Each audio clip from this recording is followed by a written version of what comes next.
We come to the end of our program, and it is my time to be father time and step off and let Victor come up and speak next. Before I do so, though, I want to say thank you. First of all, Angie and Stan are the ones who asked me to help start planning the conference last year, and I have been really happy to do this. This community has become my home, and the way that I think about my career and how I do things. And it is my great pleasure to have given back in some really tiny way by just being a really public face on this meeting. And so thank you very much for that. I appreciate the opportunity. Now this meeting, of course, I get to stand up here and say the things at the beginning and the things at the end, but this meeting doesn't come together without the work of a lot of people. So first let's go with the program committee. So Victor, you've already seen, and let's just do it real quick. So Angie Hodge and Stan Yoshinobu, you guys stand up for me? Let's see, Robert Talbert, I believe, already left. Who am I missing? Brian Katz, I saw you back here. Allison Marr, Allison, where'd you get off to? Allison. Judith Covington. Judith, are you still here? Okay. Linda Brady. Linda's here too. This is the program committee. These are the people who actually made the meeting work. Yeah? Thank you very much.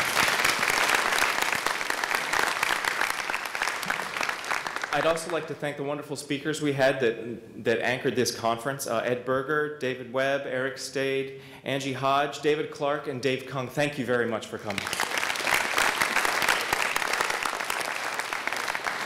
Okay, and as much as the program committee, likes to think we run the meeting, really what we do is we toss ideas at the wall and we hope that it will work. And this meeting feels like it worked really well. And from us to you, the attendees who actually made it happen and made a wonderful experience, thank you very much. I appreciate it.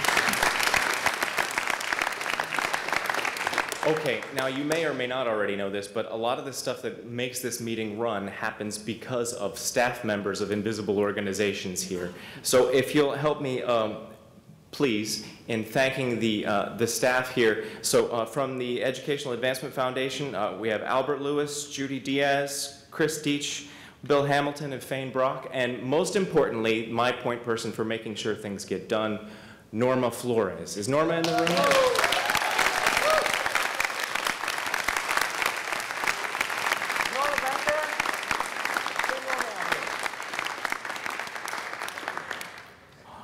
Also from the Academy for Inquiry-Based Learning, Natalie LaRosa, and the MAA helps get this meeting running too, so from us to you, officially, thank you. Is Norma coming? Norma! Thank you!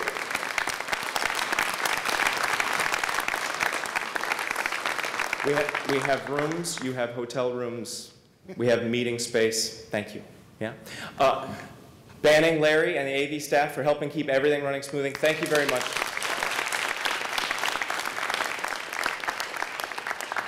Okay, and now for the last big one. I'm sure by now you've heard. This meeting doesn't happen without the enormous generosity and of both wealth and spirit, Harry Lucas. Harry, thank you very much.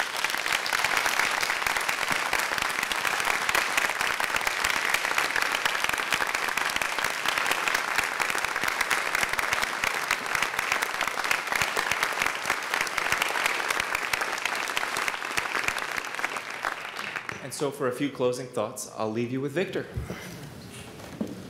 All right, reflection time. Never end something without a good reflection, right? That's what we do in our classrooms, and that's what we're going to do here. So first I want to offer a couple of my reflections, and then it's going to be your turn. And as I reflect, I want to first embarrass and recognize Angie one more time. Angie, stand up for a minute. Angie came up with this year's theme, empowerment. And I have never been to a conference where that theme has come up again and again and again. In almost every talk I went to, the word was at least spoken. That is a powerful theme. Thank you, Angie, for providing that for us.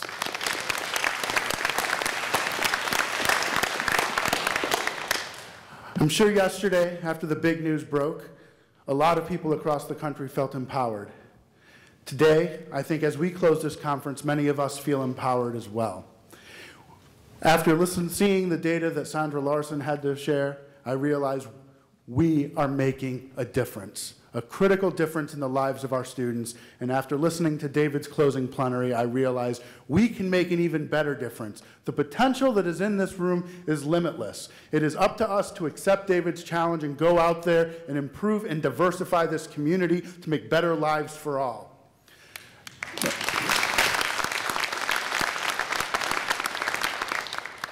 Thank you for that.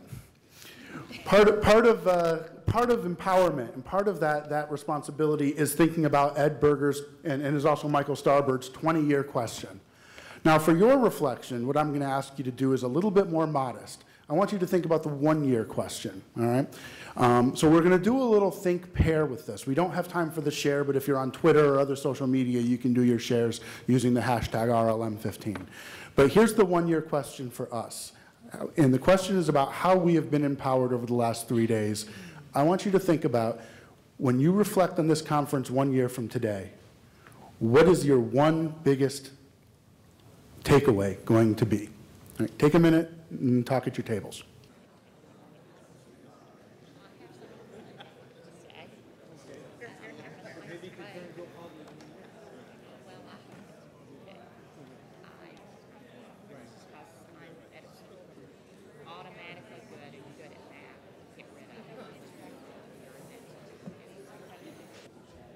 I'm going to let your statements to each other be the last word. Travel safe. We'll see you next year.